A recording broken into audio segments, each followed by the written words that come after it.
He sat quietly by the window in seat 20D, watching the world shrink below as the plane lifted off the runway.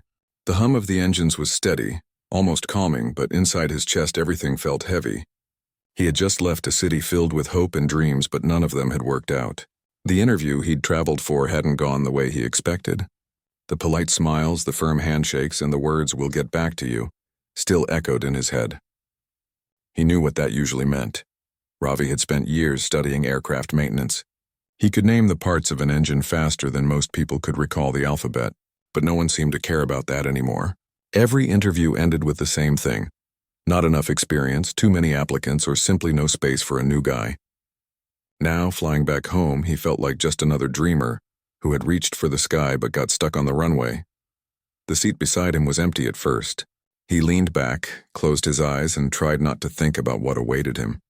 His father's quiet disappointment, his mother's forced smile, his friends already moving ahead in their lives. He turned to the small oval window and looked out. The clouds were glowing orange, touched by the setting sun. For a moment, he imagined himself on the other side of that cockpit door, in the pilot's seat, steady hands on the controls. A voice interrupted his thoughts. "Mind if I take this seat?" Ravi turned. A man in his late 40s stood there, holding a travel bag and a cap. The logo on his shirt caught Ravi's eye. It belonged to an airline. He nodded quickly, moving his backpack aside. The man sat down, exhaling softly like someone used to long flights and longer days. The man smiled.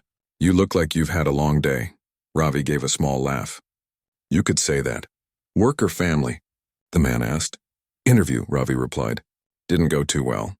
The man nodded as if he understood more than the words. "Those are the toughest flights, the ones after things don't work out."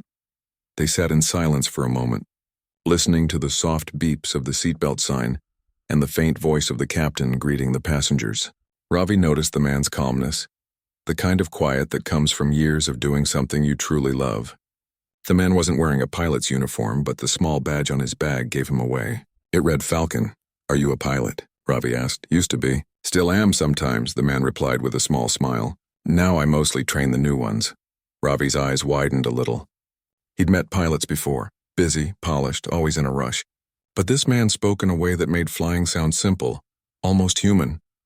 "I wanted to be one too," Ravi said quietly. "Still do, but I think I've already missed my chance." "Missed your chance?"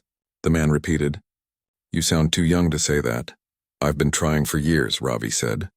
"I studied aviation maintenance. I thought if I started from the ground, maybe one day I'd make it to the cockpit. But nothing's happening. Every time I get close, something pushes me back." The man listened, nodding slowly. "You know, every pilot I've trained says the same thing at some point, that they feel stuck, that maybe they're not meant for it. But the truth is, the sky doesn't open for people who give up when it's cloudy." Ravi looked at him. "That sounds easy when you've already made it," the man chuckled. "You think I didn't fail? Let me tell you something. My first flight test, I almost quit. I froze when the instructor simulated an emergency. I thought I'd never be trusted with a plane again. But failure doesn't mean stop. It means try again with better focus." Ravi didn't know why, but he felt lighter listening to him. Maybe it was the honesty in his voice. Not like a teacher, not like a motivational speaker, just someone who had been through it and survived. The man leaned back and looked out the window.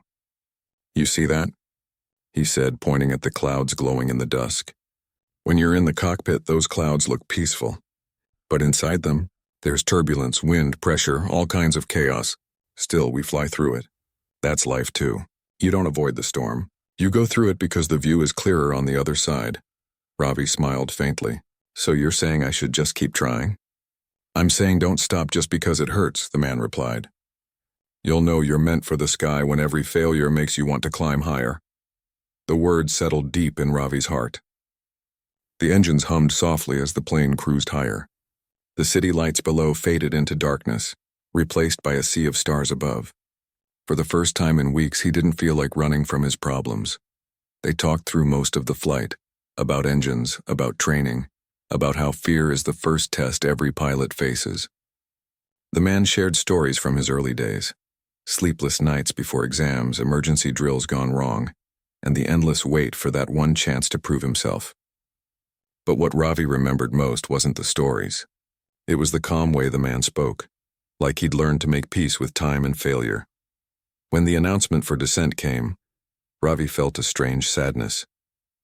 He didn't even know the man's name, but he didn't want the conversation to end. As the plane began to lower, the man reached for his bag. Ravi noticed the worn-out leather tag again, the one that said Falcon. "Is that your call sign?" Ravi asked. The man nodded. "Every pilot earns one. Sometimes it's just a name. Sometimes it's a reminder of who you are. Mine stuck with me for a reason. What does it mean?" Ravi asked. "Freedom," the man said simply. "Falcons fly higher when the wind is strongest." When the plane landed, passengers stood up, stretching and pulling down their bags. The man turned to Ravi and smiled again. "You'll find your wings, son. Just don't wait for the sky to call you. Knock on its door yourself." Before Ravi could say anything, the man picked up his bag and joined the line moving toward the exit. Ravi watched him disappear down the aisle, his cap tilted slightly, the word Falcon barely visible under the cabin lights.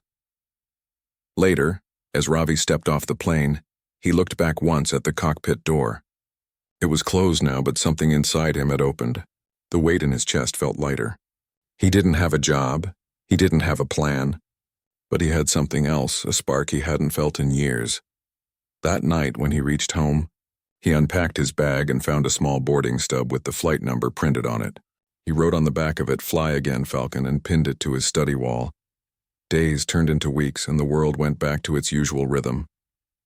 His friends got promotions, his parents kept asking polite questions he didn't want to answer, and job rejections still came in. But now, every time he looked at that small piece of paper, he remembered the man's calm voice saying, "You'll find your wings." He started studying again, not because someone told him to, but because he wanted to.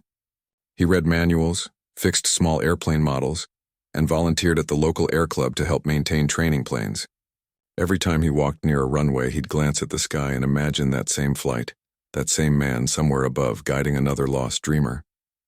Sometimes he wondered if the man even remembered him. Maybe to Falcon it was just another conversation, another face among hundreds of passengers, but to Ravi it had become something far greater. A reminder that small encounters can change the entire direction of a life. Months later, while cleaning his desk, he came across an old notebook from his training days. On the first page, he wrote something new. "The sky doesn't open for those who give up when it's cloudy." He didn't remember the exact words Falcon had said, but the meaning stayed with him. Every day after that, Ravi tried to live by it. And though life didn't magically become easy, the difference was clear.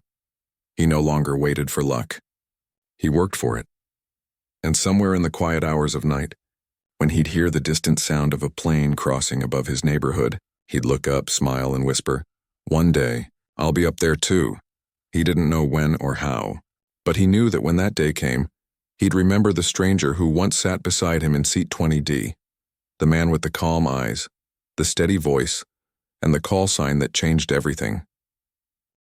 The paper note that said "Fly again," Falcon stayed pinned to the wall above his desk. It became the first thing Ravi saw each morning and the last thing before he slept.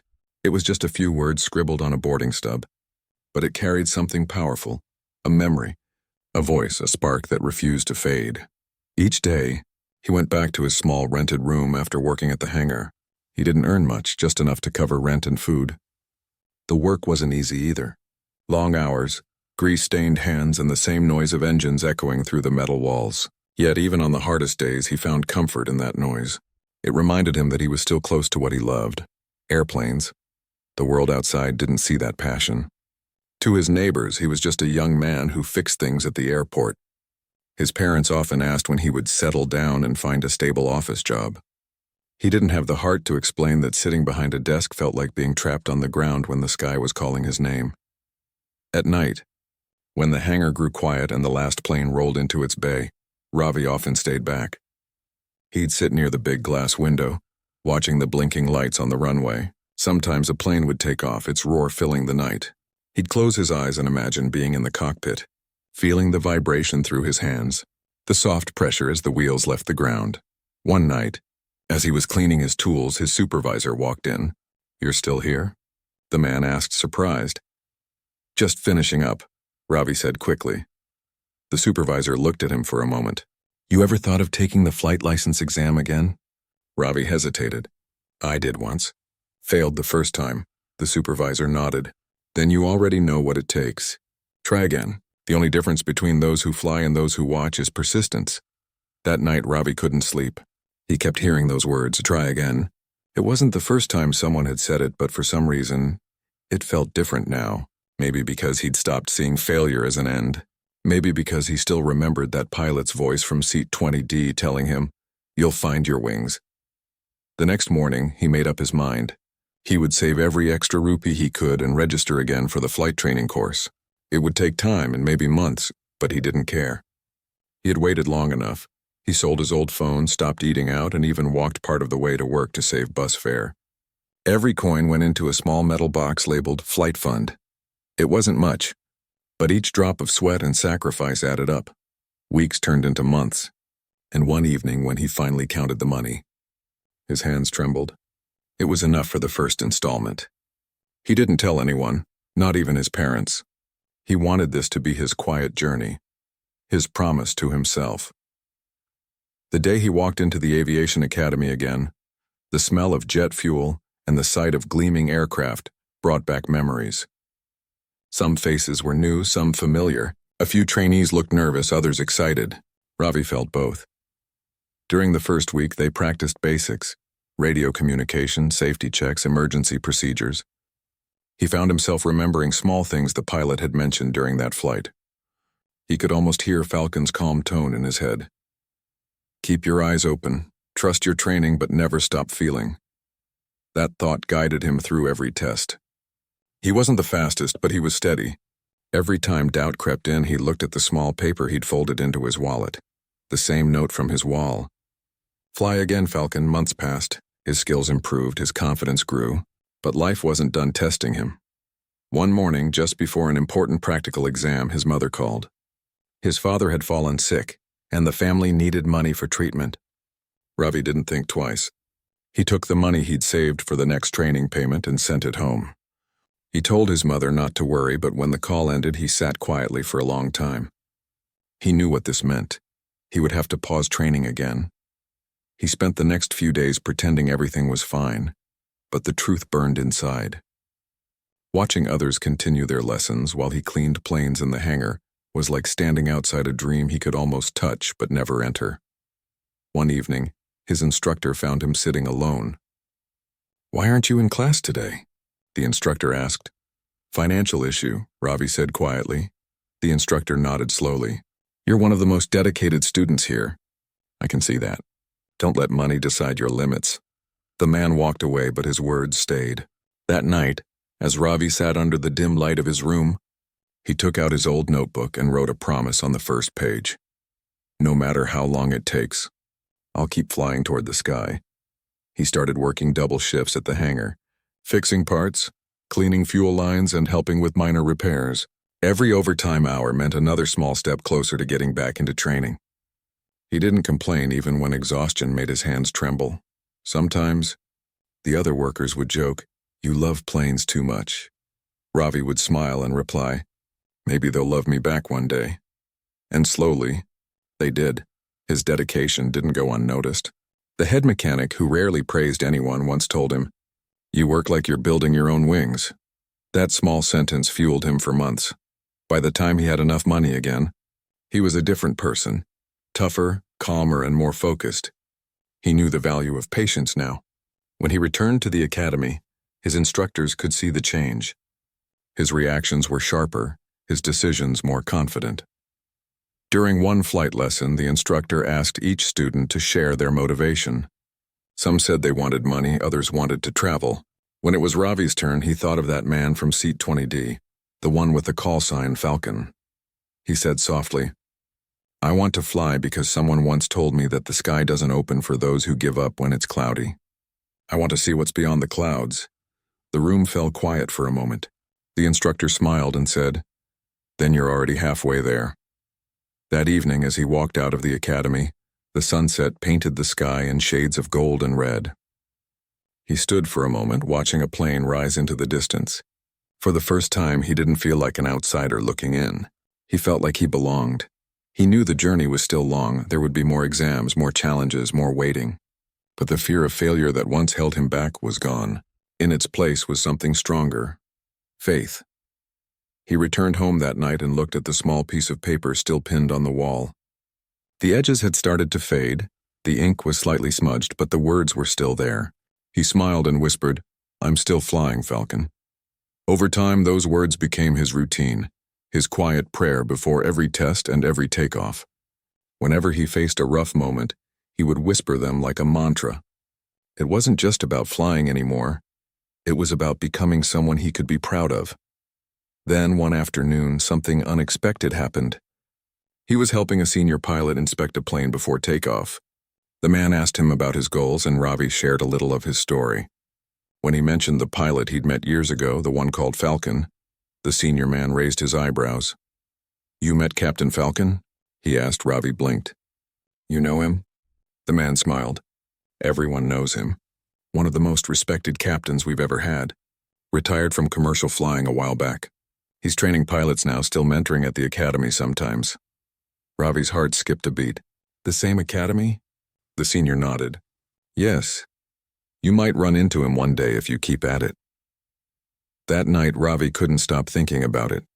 After all these years, the man who'd changed his life without even knowing it might still be within reach. The thought made his chest tighten. Not with fear, but with a strange, warm sense of fate. He went to sleep with a quiet smile, dreaming of clouds, engines, and that familiar voice saying, "You'll find your wings." And though he didn't know it yet, the next chapter of his journey was already waiting. A chapter where that call sign would return in the most unexpected way. The sun had just started rising when Ravi stepped onto the training airfield. The air was cool and sharp, carrying that faint smell of jet fuel that always stirred something in him. Planes lined up like sleeping giants under the soft light. He stood for a moment, breathing it all in, letting the sound of the engines and the chatter of students sink into his heart. It had been years since the day he'd sat in seat 20D beside a stranger with a calm voice and a quiet strength. The world had changed around him, but one thing stayed the same: that memory. It still guided him like a compass. Ravi had come far.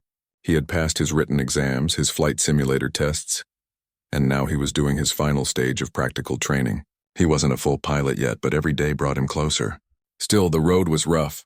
Long hours of study, endless checklists, strict instructors, and one single mistake could send him back to the start. He wasn't the most talented student in his batch, but everyone noticed his discipline. He didn't rush. He didn't show off. He just worked quietly, fixing his errors, taking notes, and showing up early. During simulator tests, some trainees joked that he acted too serious. "Relax, it's not real life," they'd say, laughing. But Ravi never took it lightly. To him, every simulation was a chance to prepare for the real thing, the day he'd finally sit in the cockpit and earn his wings. His instructor, a retired pilot named Khan, watched him closely. One afternoon after a long training flight, the man pulled him aside. "You fly steady," Khan said. "Not fast, not showy, just steady." "That's good. Planes like steady hands," Ravi smiled. "I just try not to mess up, sir," Khan chuckled. "Fear of mistakes is normal, but don't let fear take the controls. You've got instincts. Trust them." That advice stayed in his mind. The next few weeks, he began flying with more confidence. His landings became smoother, his communication clearer. He started enjoying it more, not just surviving it. One morning during a navigation exercise, a sudden wind change threw the training aircraft off balance. The trainee beside him panicked, grabbing the wrong lever. For a split second, everything felt like chaos: alarms, wind, rising tension. But Ravi took a breath, steadied his hands, and corrected the control.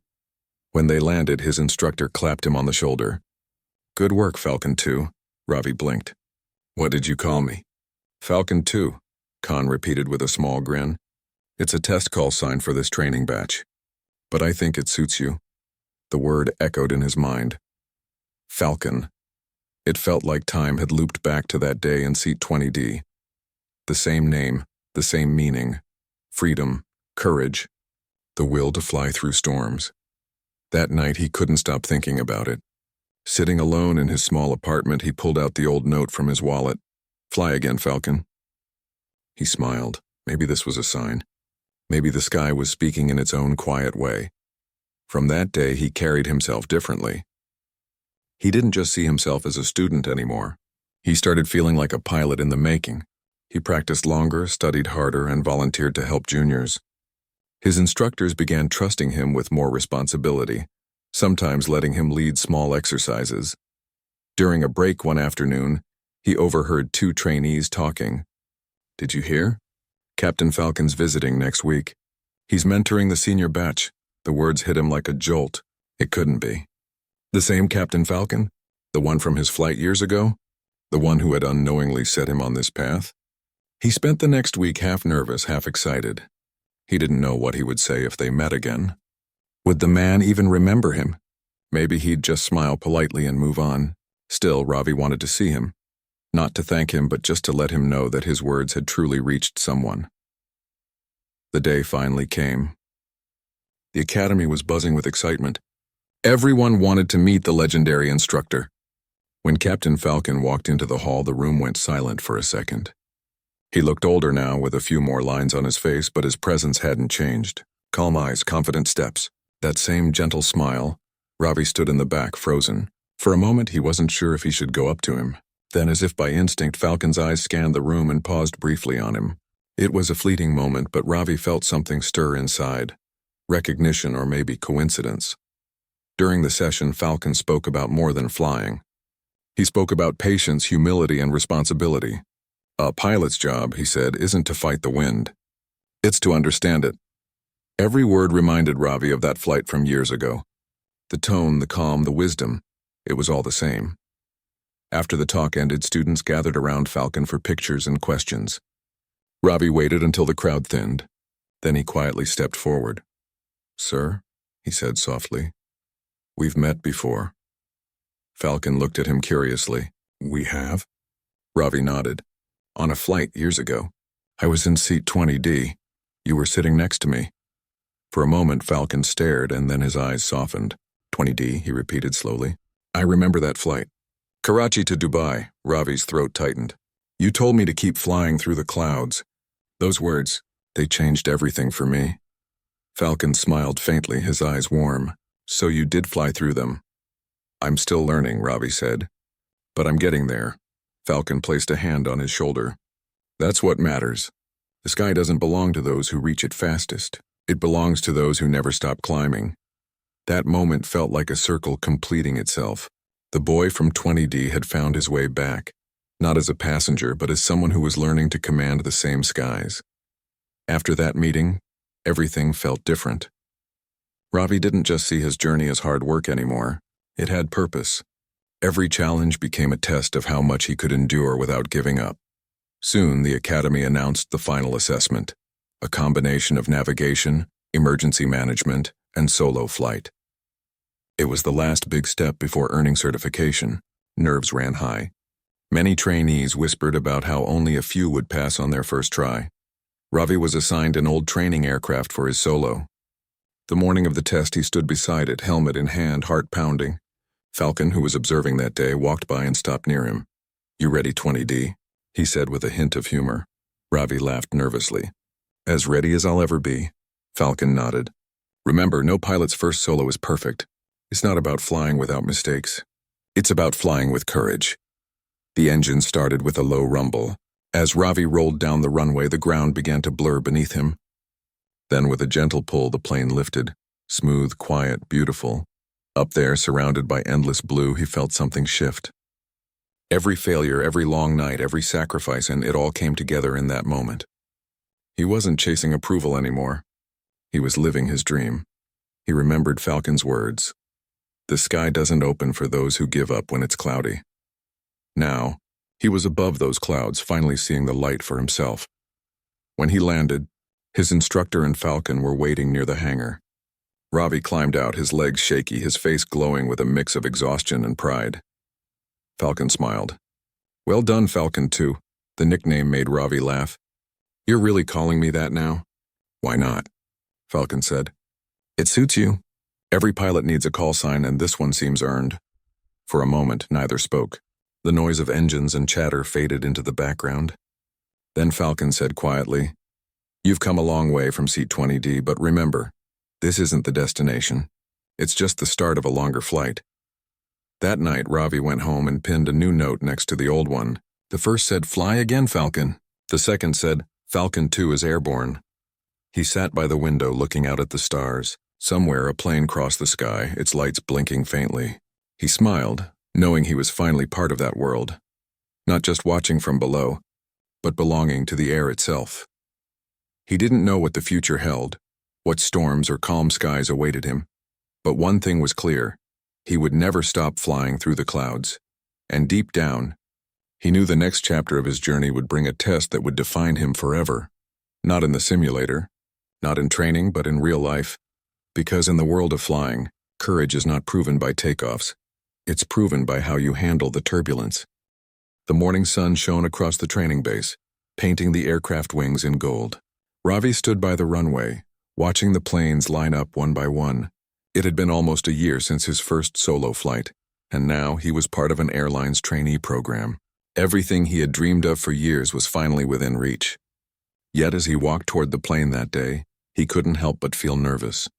This wasn't just training anymore. It was real. He was assigned as a co-pilot for short regional flights under the supervision of senior captains. It was the next big step before earning his captain's certification. His uniform felt a little stiff, his cap a little too big, but when he looked at himself in the small mirror by the locker, he smiled. The badge on his shoulder wasn't just fabric. It was the weight of every dream he had carried since Seat 20D. The first few flights went smoothly. He learned how to communicate with air traffic control, how to read every signal, and how to stay calm even when things didn't go as planned. His seniors liked his focus. One of them told him, "You've got a quiet kind of control. That's rare. Don't lose it." Ravi didn't forget those words. He didn't forget Falcon's advice either. Every time the plane touched the sky, he remembered what that man had told him. You don't avoid storms. You fly through them. It was on a late evening flight that everything changed. The weather that day was not ideal. Gray clouds rolled across the horizon, and light rain brushed against the windows as passengers boarded. Ravi checked the radar and saw a patch of turbulence along their route. Nothing major, just something to watch. The captain beside him, an older man with years of experience, glanced at the screen. "We'll be fine," he said with a calm nod. The engines roared to life. As they lifted off, the city lights below faded, replaced by a blanket of dark clouds. Ravi kept his hand steady, monitoring the instruments. The captain leaned back slightly, trusting him to handle the early part of the flight. For the first 30 minutes, everything went smoothly. The plane glided through the sky like a silver arrow, steady and sure. Then, out of nowhere, the turbulence hit, harder than expected. The aircraft shook violently. The seatbelt lights flashed, and the cabin crew's calm voices crackled over the intercom. Ravi tightened his grip on the controls. His heart raced, but his mind stayed focused. The captain took command, speaking clearly through the headset. "Level the wings. Maintain altitude. Don't fight the wind. Move with it." They adjusted the altitude slightly to find smoother air, but the storm had grown wider. The clouds outside flashed with lightning. The radar screen showed heavy turbulence ahead. "Should we divert?" Ravi asked. The captain hesitated. "We'll try to push through for a few more miles." "Stay alert, another jolt hit the plane." A few passengers screamed in the back. Ravi could feel the tension in his neck and shoulders, but he forced himself to breathe slowly. His mind replayed every bit of training, every warning, every emergency procedure. Then suddenly the captain's voice changed tone. "Autopilot malfunction. Manual control now." Ravi's hand moved instantly. The yoke felt heavier than usual, the air currents pushing hard against them. The plane tilted slightly before he corrected it. The captain guided him, but the storm was growing worse. They needed a quick decision. The radar showed a nearby airport they could use as an emergency landing point. The captain started contacting air traffic control while Ravi handled the controls. Every second felt stretched thin. "Falcon 2, the captain said suddenly, his voice calm but serious. "You're flying this bird now." Ravi froze for half a heartbeat. Falcon 2. It was the name his old instructor had given him, a name that had followed him through training. and hearing it again now in the middle of chaos was like hearing a piece of his past calling him to stay strong. He nodded, his voice steady. "I've got it." The plane shook again as lightning flashed near the wing. Rain poured against the windshield and the world outside turned white with mist. The captain gave him short, firm instructions while managing communication. Ravi's hands didn't leave the controls. He didn't panic. He remembered what Falcon had said years ago. The sky doesn't open for those who give up when it's cloudy. When they finally broke through the worst of the turbulence, the runway lights of the emergency airport appeared in the distance, faint but visible. The relief in the cockpit was almost physical. The captain exhaled. "All right, Falcon 2, bring us home." Ravi lined up the approach. His training took over, steady throttle, gentle alignment, smooth descent. Every move was deliberate, careful. The rain made the visibility tough, but he trusted the instruments. The landing gear lowered with a deep mechanical hum, and then, like a heartbeat slowing down, the plane touched the runway. It rolled for a few seconds, water spraying from the wheels, until finally it came to a complete stop. The cockpit went silent for a moment. The captain turned toward him with a faint smile. "Good work, Falcon. You handled that like a pro." Ravi's hands trembled slightly as the adrenaline faded. He let out a breath he hadn't realized he'd been holding. "We made it." "We did," the captain said, his voice steady. "And you let us through." When they finally stepped off the plane, the passengers were thanking the crew, unaware of how close they'd come to danger. The cabin crew whispered to each other about how calm the pilots had stayed. Ravi didn't say much, he just smiled politely. But inside he knew something had changed that night. Sitting in his small room, he opened his logbook and wrote a simple sentence. Today, Falcon learned to fly through the storm. The next morning, the airline training center sent a report to the main office about the incident. Ravi's name was mentioned in it for his composure under pressure. A few days later, Falcon, the same man from seat 20D, called him. "I heard what happened," Falcon said over the phone. "You handled yourself well." Ravi smiled. "I just did what you taught me." Falcon's voice was warm. "No, you did what you taught yourself. That's the difference." There was a pause before Falcon added, "You've earned your call sign now, haven't you?" Ravi laughed softly. "Looks like it." After that day, the nickname stuck. Among his peers, he was no longer just Ravi. They called him Falcon. Some did it jokingly, others out of respect. But for him, it wasn't just a name. It was a reminder of a stranger who'd once believed in him, of every fall and rise that shaped his path, and of the day he faced the sky's test and didn't back down. In the weeks that followed, life settled back into rhythm. He flew more routes, logged more hours, and grew more confident. But deep down, he knew that the name Falcon wasn't just about flying planes. It was about living with courage. During one late-night flight, the cabin was quiet. The passengers slept, the stars shimmered outside, and the world below looked peaceful. Ravi sat in the cockpit, hands resting lightly on the controls. The captain beside him had dozed off for a short rest, leaving him in quiet command. He looked out the window, remembering everything, the rejection letters, the sleepless nights, the long walks home, the grease-stained hangar floors, and that simple conversation years ago with the man who had unknowingly changed his destiny. The radio crackled softly with static, and Ravi smiled to himself. "Falcon to ground," he whispered quietly, still flying. No one heard it but him, and that was enough. By the time the plane landed, the morning sun had started to rise again.